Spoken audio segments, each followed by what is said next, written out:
12 kilometre 12 kilometre মুসলমানের বাচ্চা একটা রুটির জন্য হাইটা গিয়া যখন রুটিটা হাতে নিছে তখন গুলি করে মাইরা ফেলছে। ও লাশ হয়ে গেছে, ও লাশ হয়ে গেছে।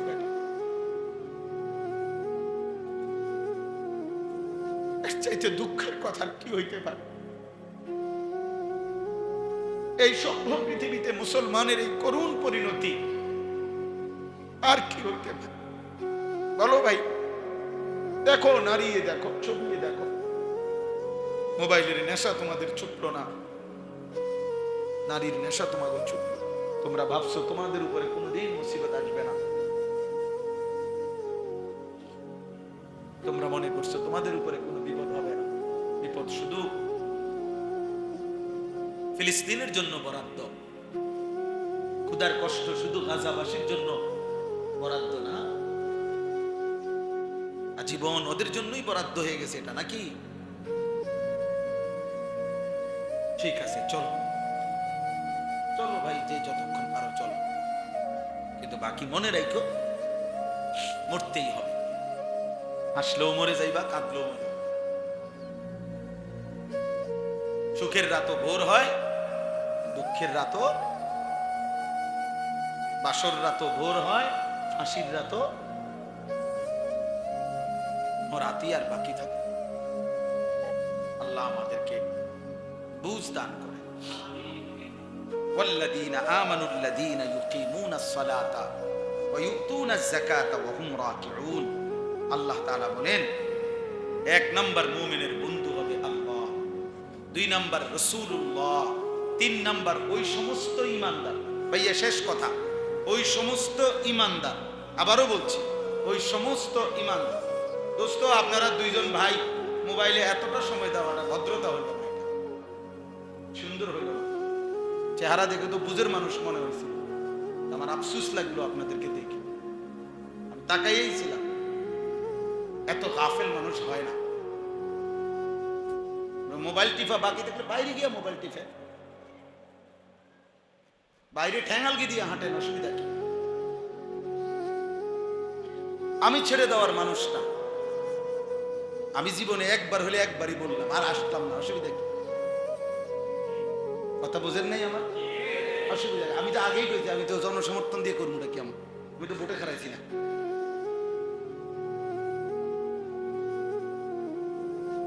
বুদ্ধিমান মনে করে নিজেকে, খুব চালাক। বাধ্য খাল্লি বাল্লি, জানে কি ওরা ভাত খাইতে ভাত পায় না, ওরা বলবে মোবাইলেই আমার আব্বা, মোবাইলেই আমার মা, মোবাইলেই আমার জীবন। হাসি কান্না, আনন্দ বেদনা, দুঃখ সুখ, হৃদয়ের যত ভালোবাসা, অভিব্যক্তি, চিন্তা, ফিকির, পরামর্শ, বুদ্ধি, সব মোবাইল। চলো ঠিক আছে, এই পৃথিবীতে এর আগের প্রযুক্তিগুলো যেহেতু হারায় গেছে, খোদার কসম এই প্রযুক্তিও হারায় যাবে। টেলিগ্রাফ কোথায়? টেলিগ্রাফ, ফিতাওয়ালা ক্যাসেট কো? আপনি দেখছেন না ফিতাওয়ালা ক্যাসেট? আমি দেখছি না। কইডিয়ন কো? কোন কবিরাজ যদি কয় যে একটা ওষুধ বানাইবার লাগে একটু একটা ফিতা দরকার,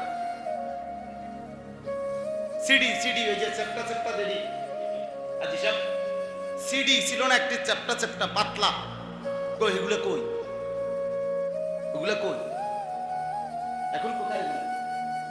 বলো ভাই। আমি দেখছি, আমি সিডি দেখছি, আমি এই ফিতাওয়ালা ক্যাসেট দেখছি, টেলিগ্রাফ দেখছি, ডাকপিয়নের চিঠি। আমরা তো পুরাটা পড়ালেখার জীবন চিঠি পাঠাইতাম বাড়িতে, পোস্ট কার্ড, ওই যে নিচে দিয়ে কদ্দুর লেখা দিত, আর পোস্ট কার্ড একটা ছিল না, একটা কাগজের মধ্যেই এগুলা ছিল। কই এখন? কই এখন? ল্যান্ড ফোন ছিল, এমনি এমনি ঘুরে ঘুরে যে কল করতাম ফোন, ওইগুলা কই চাচা?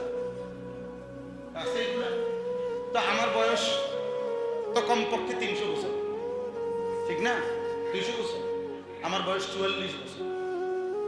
তো 44 বছরের ভিতরে এতগুলো প্রযুক্তি, আমার এই 44 বছরের ভিতরে যদি হারায় যায়, তোমার পরবর্তী 44 বছরের ভিতরে দেখবা তোমার এই সময়েরও অনেক কিছু নাই। রাগ হইও না বাপ, হয়তো কোনোদিন মনে থাকবে, এই জন্য বললাম আর কি। মোবাইল থাকতে না, ফেসবুকের আব্বাও থাকবে না,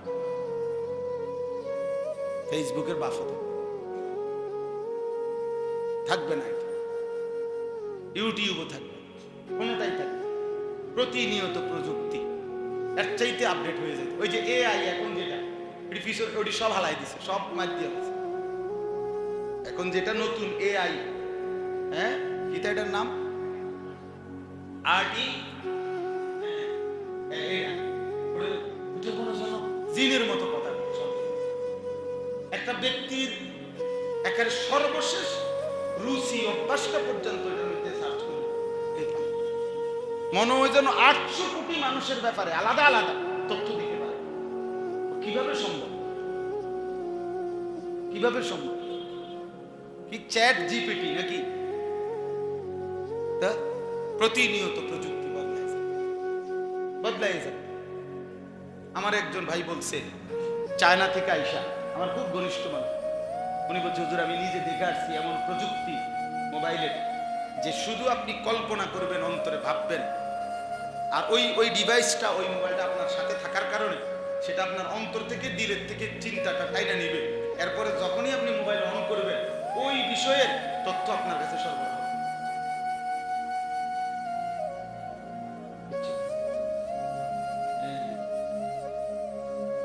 একটা মজার কথা হইল, কিয়ামতের দিন একজন মানুষের জীবনের সমস্ত কিছু প্রকাশিত হবে। তাহলে এটা একটা অত্যাধুনিক প্রযুক্তি হবে, মানে অত্যাধুনিক মডেল। এর আগে মানে এটা ডেভেলপ হইতে হইতে হইতে কিয়ামতের আগ পর্যন্ত, ওই পর্যন্ত অত্যাধুনিকতা পৌঁছবে যে এর পরের এডিশনটাই, মানে পরের সংস্করণটাই হাসরের মাঠ। হাসর, বুঝছেন হিসাবটা? এই জন্য এখন আধুনিকতা এত দ্রুত আগায়। তো কাজে তুমি তোমার এই সুন্দর জীবনটা মোবাইলের উপরে শেষ করে দিও না, কারণ এটা হয়তো তোমার হায়াত আরো থাইকা যাবে, কিন্তু এটা থাকবে, এটা থাকবে, এটা থাকবে। আল্লাহ আমাদেরকে বুঝ দান করেন। তো আল্লাহ তাআলা বলেন ওই সমস্ত ঈমানদার যারা আল্লাযীনা ইউকিমুনাস সালাহ, যারা প্রতিনিয়ত 5 ওয়াক্ত নামাজ পড়ে, ওয়া ইউতুনাজ যাকাতা ওয়া হুম রাকিউন, এবং যারা বিনম্র চিত্তে এবং যারা যাকাত প্রদান করে, অর্থাৎ যারা বিনীত হয়ে থাকে, বিনম্র চিত্তে আল্লাহর দিকে ঝুঁকে থাকে, নামাজ আদায় করে, যাকাত আদায় করে, আল্লাহ বলেন এমন ঈমানদার মুমিনের বন্ধু হবে। ফাসিক নামাজ নাই, যাকাত নাই, নম্রতা নাই, ফালতু, অথচ মুসলমান, আল্লাহ বলেন এও ঈমানদারের বন্ধু হবে। এজন্য আল্লাহর নবী সাল্লাল্লাহু আলাইহি ওয়াসাল্লাম ইন্তেকালের পূর্ব মুহূর্তে নবীজিরও দোয়া ছিল এটা, আল্লাহুম্মা রাফিকাল আ'লা, হে আল্লাহ আমি আমার শ্রেষ্ঠ বন্ধু আপনার সান্নিধ্যেই যেতে চাই। হাদিসে আছে ইন্নামা ওয়ালিয়ুকুমুল্লাহ, মুমিনের বন্ধু হবে আল্লাহ। 2 নাম্বার ওয়া রাসূলুহু, তার রাসূল নবী মুহাম্মদ সাল্লাল্লাহু আলাইহি ওয়াসাল্লাম। তাহলে মুমিনের দ্বিতীয় বন্ধু কে? রাসূলুল্লাহ। কে ভাই বলেন না কে?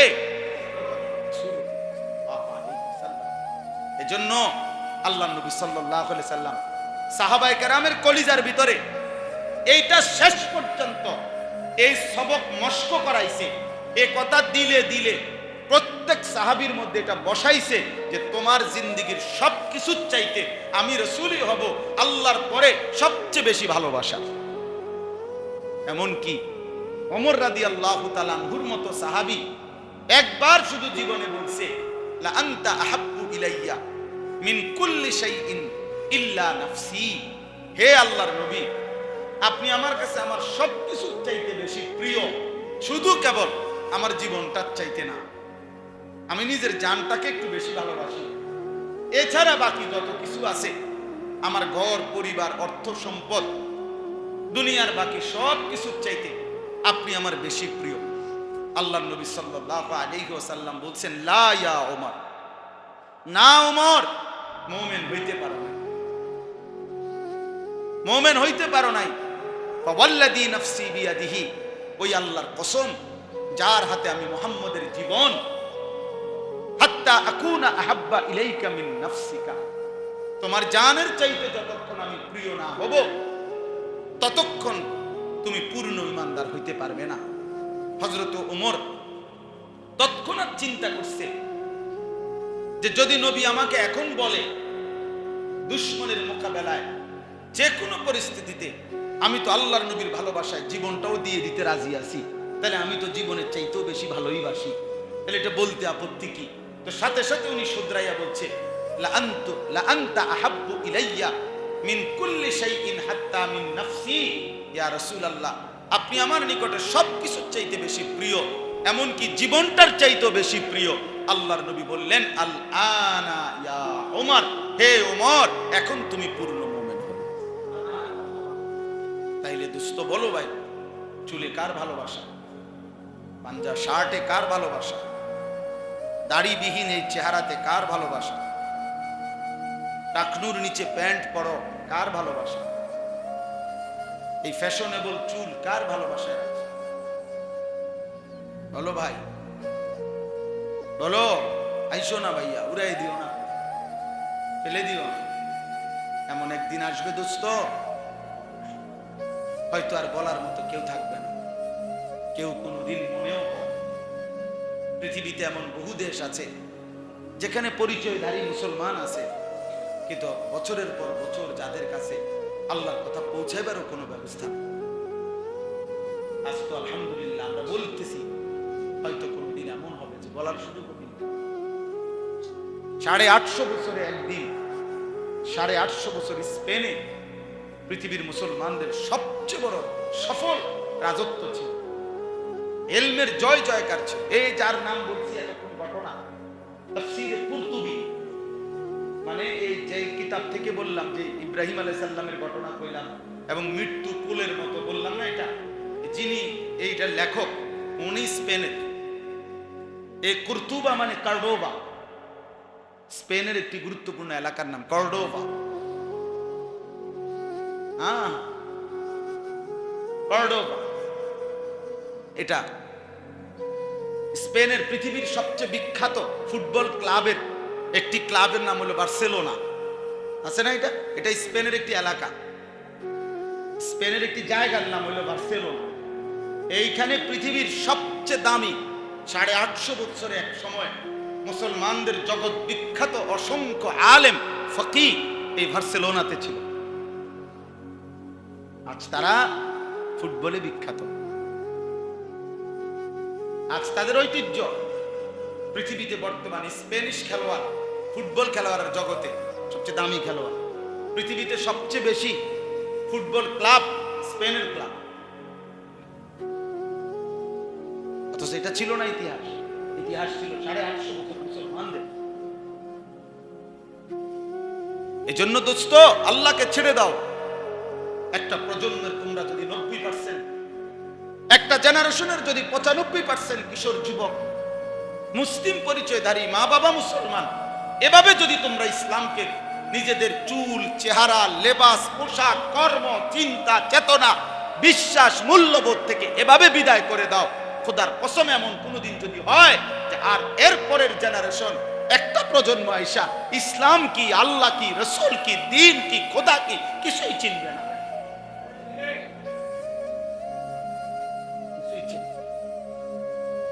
স্পেনের এখনকার জেনারেশন একটা চিনে না। আজ তাদের ঐতিহ্য, তাদের স্বপ্ন ফুটবলের নামি দামি খেলোয়াড় হওয়া। স্পেন তো ফুটবলের জন্য জন্ম নেয়, ফুটবলের জন্য জন্ম। হ্যাঁ, 550 বছর এই ভারতীয় উপমহাদেশে, এই হিন্দুস্তানে, এই দিল্লিতে মুসলমান রাজত্ব করছে।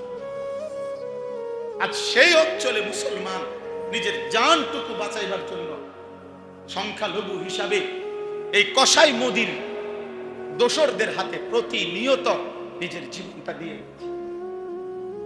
ঘর হারা, বাড়ি হারা, অথচ তারাই ছিল কি এই হিন্দুস্তানের শাসক। মোগল সাম্রাজ্য কোথায় ছিল? এই হিন্দুস্তানে ছিল না? সেই জহিরুদ্দিন মোহাম্মদ বাবর কোথায় গেল হারিয়ে? কোথায় সেই আওরঙ্গজেব? কোথায় আলমগীর? কোথায় শাহজাহান? কোথায় হুমায়ুন? কোথায় জালালউদ্দিন আকবর? কোথায় মুসলিম শাসক? কোথায় তারা? কোথায় সেই বাংলার নবাব? কোথায় তারা? এই জন্য দোস্ত, ইসলাম ছেড়ে দিও না, আল্লাহকে ছেড়ে দিও না, রাসূলুল্লাহ সাল্লাল্লাহু আলাইহি সাল্লামকে ছেড়ে দিও না। আপনাদের প্রত্যেকের কাছে নিজের ঘর, স্ত্রী, সন্তানের জীবন থেকে এভাবে ইসলাম বিদায় দিয়ে আপনাদের একটা সময়ের জেনারেশন আল্লাহ চিনবেন। 30 বছরের ঘরের মধ্যে দুর্ভাগা মুসলমান ঘরের মধ্যে স্থায়ীভাবে টেলিভিশনটাকে জীবনের তরে মেনে নিছেন। কাপুরুষ বেটা, কাপুরুষ তুমি মুসলমান, কাপুরুষ তুমি। তুমি তোমার বিবি বাচ্চার জন্য জীবনের তরে নাচ গান, টেলিভিশন, নাটক, সিনেমা দেখবে আমার বউ বাচ্চা, এটা জীবনের সাথে মিশাইয়া দিছে, এটা ঘরের অংশ বানাইয়া দিছে, এটা ঘরের ফার্নিচারের অংশ বানাইয়া দিছে। নিয়ম মাফিক বাজার খরচ যেমন করে, নিয়ম মাফিক ডিশের বিল দিতে আছে, নিয়ম মাফিক বিবি বাচ্চা নর্তকীর নাচ দেখতেছে। এটা যে কোনো গুনাহ, এটা যে কোনো পাপ, এটা ভুলেই গেছে, ভুলেই গেছে, ভুলেই গেছে। এমন আত্মভোলা হয় মুসলমান? এমন ভোলা হয়? বলেন একজনই ভাইবেন। আমি আবারও বলছি, অনেক মানুষ দিয়ে আমি করবো, আমি ইলেকশন দাঁড়ালাম, আমি জনপ্রিয়তা দিয়ে করবো কি? ফেরিওয়ালার আবার জনপ্রিয়তা কি? ফেরিওয়ালা তো ফেরিওয়ালা, আমরা তো ফেরিওয়ালাই। এ বদলাবে, ও বদলাবে, কিচ্ছু হবে না, আমগো কিছু হইতো না। আমরা হুজুররা, আমরা আলেমরা, আল্লাহর কালেমা নিয়ে যারা কথা বলবে, যেই আসুক, এই জেল, জুলুম, হুমকি, দমকি, ষড়যন্ত্র, ইসলাম মিটাবার ষড়যন্ত্র, এটা সারা পৃথিবী, আন্তর্জাতিক মহল সহ কাফের, বেঈমান, মুশরিক করছে তো করছেই, করতে থাকবেই। অতএব ওলামায়ে কেরাম বিশ্রাম কোনোদিনও মিলবে না। আমরা ঠ্যাঙের উপরে ঠ্যাং দিয়ে শুয়েলাম, হইতো না। নতুন নতুন ফিতনা আসবে, নতুন নতুন ষড়যন্ত্র আসবে। ওলামায়ে কেরাম বাতিলের বিরুদ্ধে, জালেমের বিরুদ্ধে, অন্যায়ের বিরুদ্ধে, আল্লাহ রাসূল দ্রোহীদের বিরুদ্ধে কথা বলবেই থাকবেই, বলতেই থাকবে। এটাই আমগো জিন্দেগি, এটাই আমগো জিন্দেগি। আমার পূর্বপুরুষের ওলামায়ে কেরাম যেহেতু এভাবেই করে কবরে গেছে, তথা আমি বুঝি এই ঠ্যাঙের উপরে ঠ্যাং দিয়ে শুইয়া শুইয়া কবরে গেল। হ্যাঁ, আমার আমলে আমি জমিদারি করব, হইতো না। আমগো জীবনে আমগো বিরুদ্ধে একদল ষড়যন্ত্র করবেই, আমগরে মিটায় দেওয়া, এটা থাকবেই। এটা চলমান, অব্যাহত প্রক্রিয়া, অব্যাহত প্রক্রিয়া। কোনো কিছুর সমাধান হয় না, কোনো কিছুর কোনো ফায়সালা হয় না, কিন্তু জাতিসংঘের মানবাধিকার অফিস ঠিকই কি প্রতিষ্ঠিত হয়ে যায়। কেমনে হয়? কেমনে হয় বলে? কোন বরাদ্দ আমরা শুনি না, সব বরাদ্দ, কোনো কিছুরই কোনো বরাদ্দ। রাস্তাগুলো মনে হয় যেন 1 মাসের ব্যবধানে শতবদ্ধ হয়ে গেছে, সব ভাঙ্গিয়া চুরা মনে হয় যেন শেষ, কোনোখানে কোনো বরাদ্দ নাই। কিন্তু পতিতাদের জন্য বিশেষ বরাদ্দ হয়ে গেছে, শুনেন নাই? পতিতাদের জন্য বরাদ্দ ঠিক হয়ে গেছে। আর মাইলস্টোনের বাচ্চাদের জন্য, পরিবারের জন্য ত্রাণ উঠাইতে, ত্রাণের আবেদন করে। এই জন্য মাইলস্টোনের এক মহিলা, এক বাচ্চার মা এটা বলছে প্রতিবাদ করে যে আমরা ফকির না, আমরা ত্রাণ চাই না, আমাদের বাচ্চা চাই, বাচ্চা, অথবা কমপক্ষে বাচ্চার ডেড বডি চাই, বাচ্চার তথ্যটা নিশ্চিত হতে চাই। এই জন্য দোস্ত, বুঝতে শিখো, ইসলামকে লাঞ্ছিত করবা, আল্লাহর দ্বীনকে প্রত্যাখ্যান করবা, খোদার কসম প্রিয় ভাই আমার, দুনিয়ার নিরাপত্তাও টিকবে না। এত রঙে নাচছেন না আপনারা, যারা সমস্ত ছেলে পেলে এত রঙে নাচছেন না। আখেরাত তো আছে, ঠিক আছে, ভুলে গেছেন। দুনিয়াতে জমিদারের হালতে থাকবেন, জি না। আল্লাহকে বেইজ্জতি করবেন, রাসূলকে অপমান করবেন, আপনি সুখে থাকবেন, জি না। সুখ এত না, বুঝতে গিলা না। এজন্য এটা বোঝা উচিত কি পরিমাণ মুসলমান ফিলিস্তিন আর গাজাতে রক্ত দিচ্ছে। আর কত রক্ত ঝরলে, আর কত বাচ্চা। 12 কিলোমিটার, 12 কিলোমিটার মুসলমানের বাচ্চা একটা রুটির জন্য হাইটা গিয়া যখন রুটিটা হাতে নিছে তখন গুলি করে মাইরা ফেলছে। ও লাশ হয়ে গেছে, ও লাশ হয়ে গেছে। বেটা, এর চাইতে দুঃখের কথা কি হইতে পারে? এই সম্ভব পৃথিবীতে মুসলমানের এই করুণ পরিণতি আর কি হইতে পারে? বলো ভাই, দেখো, নাড়িয়ে দেখো, ছবিয়ে দেখো। মোবাইলের নেশা তোমাদের ছুটলো না, নারীর নেশা তোমাকে ছুটলো। তোমরা ভাবছো তোমাদের উপরে কোনোদিন মুসিবত আসবে না, তোমরা মনে করছো তোমাদের উপরে কোনো বিপদ হবে না। বিপদ শুধু ফিলিস্তিনের জন্য বরাদ্দ, ক্ষুধার কষ্ট শুধু গাজাবাসীর জন্য বরাদ্দ না, জীবন ওদের জন্যই বরাদ্দ হয়ে গেছে এটা নাকি? ঠিক আছে, চলো চলো ভাই, যে যতক্ষণ পারো চলো, কিন্তু বাকি মনে রাখো মরতেই হবে। হাসলেও মরে যাইবা, কাঁদলেও মরে। সুখের রাতও ভোর হয়, দুঃখের রাতও,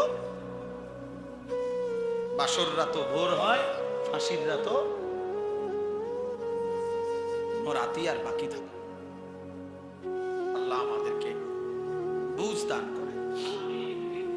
ওয়াল্লাযীনা আমানুল্লাযীনা ইউকিমুনাস সালাতা ওয়া ইউতুনাজ যাকাতা ওয়া হুম রাকিউন। আল্লাহ তাআলা বলেন, 1 নাম্বার মুমিনের বন্ধু হবে আল্লাহ, 2 নাম্বার রাসূলুল্লাহ, 3 নাম্বার ওই সমস্ত ঈমানদার। ভাইয়া শেষ কথা, ওই সমস্ত ঈমানদার। আবারও বলছি, ওই সমস্ত ঈমানদার। দোস্ত, আপনারা 2 জন ভাই মোবাইলে এতটা সময় দেওয়াটা ভদ্রতা হইল না, এটা সুন্দর হইল না। চেহারা দেখে তো বুঝের মানুষ মনে হয়েছে। আমার আফসোস লাগলো আপনাদেরকে দেখে, আমি তাকাইয়েই ছিলাম। এত গাফেল মানুষ হয় না। মোবাইল টিপা বাকি দেখলে বাইরে গিয়ে মোবাইল টিপে, বাইরে ঠ্যাঙ্গালকে দিয়ে হাঁটেন, অসুবিধা কি? আমি ছেড়ে দেওয়ার মানুষ না, আমি জীবনে একবার হলে একবারই বললাম, আর আসলাম না, অসুবিধা কি? কথা বোঝেন নাই আমার? অসুবিধা, আমি তো আগেই বলছি, আমি তো জনসমর্থন দিয়ে করবো নাকি? আমি তো ভোটে খারাইছি না।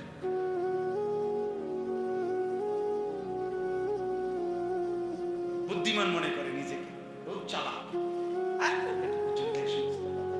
বাধ্য খাল্লি বাল্লি, জানে কি ওরা ভাত খাইতে ভাত পায় না, ওরা বলবে মোবাইলই আমার আব্বা, মোবাইলই আমার মা, মোবাইলই আমার জীবন। হাসি কান্না, আনন্দ বেদনা, দুঃখ সুখ, হৃদয়ের যত ভালোবাসা, অভিব্যক্তি, চিন্তা, ফিকির, পরামর্শ, বুদ্ধি, সব মোবাইল। চলো ঠিক আছে, এই পৃথিবীতে এর আগের প্রযুক্তিগুলো যেহেতু হারায় গেছে, খোদার কসম এই প্রযুক্তিও হারায় যাবে। টেলিগ্রাফ কোথায়? টেলিগ্রাফ, ফিতাওয়ালা ক্যাসেট কো? আপনি দেখছেন না ফিতাওয়ালা ক্যাসেট? আমি দেখছি না। কইডিয়ন কো?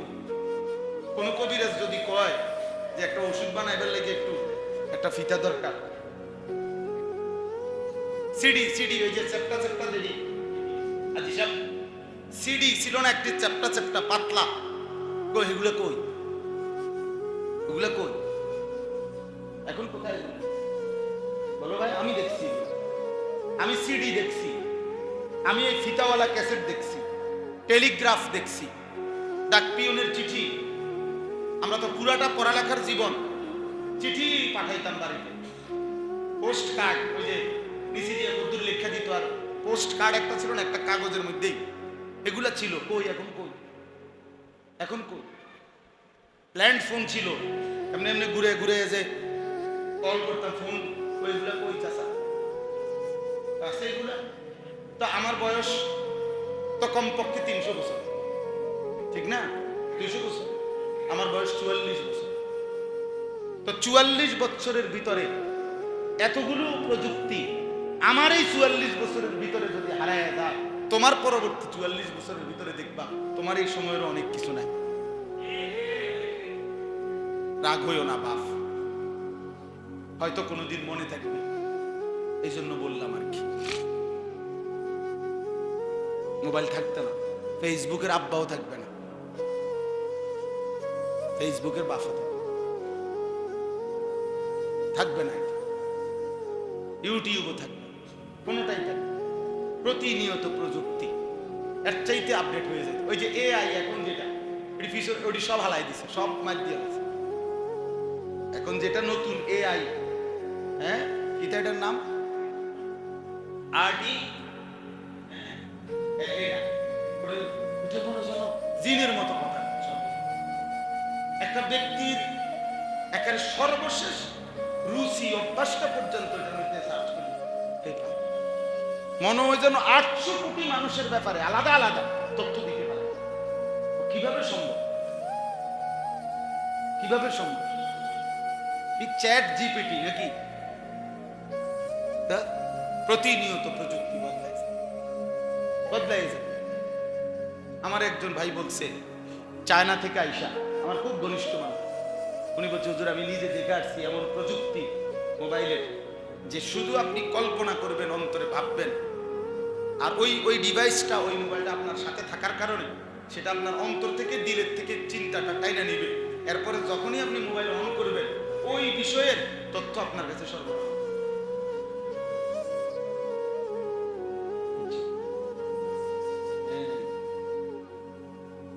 একটা মজার কথা হইল, কিয়ামতের দিন একজন মানুষের জীবনের সমস্ত কিছু প্রকাশিত হবে। তাহলে এটা একটা অত্যাধুনিক প্রযুক্তি হবে, মানে অত্যাধুনিক মডেল। এর আগে মানে এটা ডেভেলপ হইতে হইতে হইতে কিয়ামতের আগ পর্যন্ত, ওই পর্যন্ত অত্যাধুনিকতা পৌঁছবে যে এর পরের এডিশনটাই, মানে পরের সংস্করণটাই হাসরের মাঠ। হাসর, বুঝছেন হিসাবটা? এই জন্য এখন আধুনিকতা এত দ্রুত আগায়। তো কাজে তুমি তোমার এই সুন্দর জীবনটা মোবাইলের উপরে শেষ করে দিও না, কারণ এটা হয়তো তোমার হায়াত আরো থাইকা যাবে, কিন্তু এটা থাকবে, এটা থাকবে, এটা থাকবে। আল্লাহ আমাদেরকে বুঝ দান করেন। তো আল্লাহ তাআলা বলেন, ওই সমস্ত ঈমানদার যারা আল্লাযীনা ইউকিমুনাস সালাহ, যারা প্রতিনিয়ত 5 ওয়াক্ত নামাজ পড়ে, ওয়া ইউতুনাজ যাকাতা ওয়া হুম রাকিউন, এবং যারা বিনম্র চিত্তে এবং যারা যাকাত প্রদান করে, অর্থাৎ যারা বিনীত হয়ে থাকে, বিনম্র চিত্তে আল্লাহর দিকে ঝুঁকে থাকে, নামাজ আদায় করে, যাকাত আদায় করে, আল্লাহ বলেন এমন ঈমানদার মুমিনের বন্ধু হয়। ফাসিক নামাজ নাই, যাকাত নাই, নম্রতা নাই, ফালতু, অথচ মুসলমান, আল্লাহ বলেন এও ঈমানদারের বন্ধু হতে পারে। শেষ কথা, কাউসার ভাই সাহেব বলছে শেষ। এরা মূলত একটা সমস্যা হয়েছে কাউসার ভাই। সমস্যা হলো প্রথম একদম অল্প কয়েকজন ছিল, ওই সময় যে একটা ভাব ছিল যে একটু কইয়া শেষ হয়ে যাবে, এখন পরে লোক বাইরে গেছে। এই বেড়ে যাওয়ার কারণে, ওনাদের কারণে আরো কথা বাড়ছে। এটা হেরার দোষ, আপনি কিছু বললে হেরার কথা, মানে আমার এরপরে এক জায়গায় নিয়ে যাবে যিনি, উনি আইসা বসছে।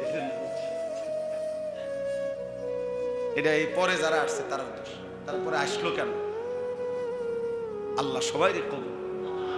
ইন্নামা ওয়ালিয়ুকুমুল্লাহ ওয়া রাসূলুহু ওয়াল্লাযীনা আমানুল্লাযীনা ইউকিমুনাস সালাতা ওয়া ইউতুনাজ যাকাতা ওয়া হুম রাকিউন।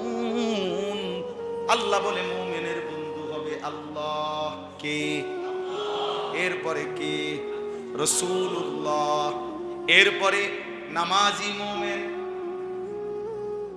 আল্লাহর প্রতি বিনম্র, আল্লাহর আদেশ হুকুমের প্রতি আনুগত্য, এমন মুমিন হবে মুমিনের বন্ধু। ومن يتول الله ورسوله والذين آمنوا, আল্লাহ আবারও বলে শোনো বান্দা, আল্লাহকে যে বন্ধু বানাবে, রাসূলকে যে বন্ধু বানাবে, এমন গুণে গুণান্বিত নামাজি বিনম্র ইমানদারকে যারা বন্ধু বানাবে, তারাই হবে আল্লাহর দল। ফাইন্না হিজবাল্লাহি হুমুল গালিবুন, এমন আল্লাহর দলই কেবল বিজয়ী হবে। আল্লাহ আমাদেরকে এমন হওয়ার তৌফিক দান। এজন্য বন্ধু আল্লাহ, আমার বন্ধু কে? আমার বন্ধু রাসূলুল্লাহ, আমার বন্ধু মুমিন, ওই মুমিন যে নামাজি, যে যাকাত দেয়, যে আল্লাহর হুকুমের প্রতি আনে।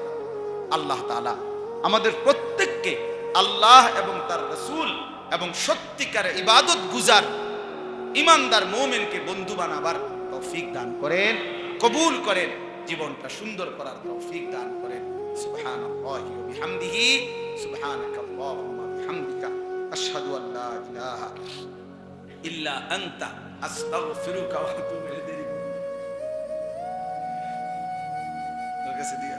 আলহামদুলিল্লাহি রাব্বিল আলামিন, আল্লাহুম্মা আনতাস সালাম ওয়া মিনকাস সালাম, তাবারাকতা ইয়া যাল জালালি ওয়াল ইকরাম। মাওলায়ে কারীম, আপনি মাফ করে দেন। আয় আল্লাহ, এই মজলিসখানা কবুল করে নেন। সমস্ত কবরবাসীদেরকে মাফ করে দেন। আমাদের জীবনটা সুন্দর করে দেন। ঈমান আমলের জীবন দান করেন, তাকওয়ার জীবন দান করেন। আল্লাহ, গুনাহ থেকে বাঁচবার তৌফিক দান করেন। আল্লাহ, আপনাকে, আপনার বন্ধুকে, প্রকৃত মুমিনকে বন্ধু বানাবার তৌফিক দান করেন। যুবক ভাইদের এই আয়োজনে আপনি বরকত দান করেন। আগামী দিনেও আরো ইন্তজাম করার তৌফিক দান করেন। প্রত্যেকের পেরেশানি দূর করে দেন। অসুস্থ বিমারি যারা শিফা করে দেন। কামাই রুজিতে হালাল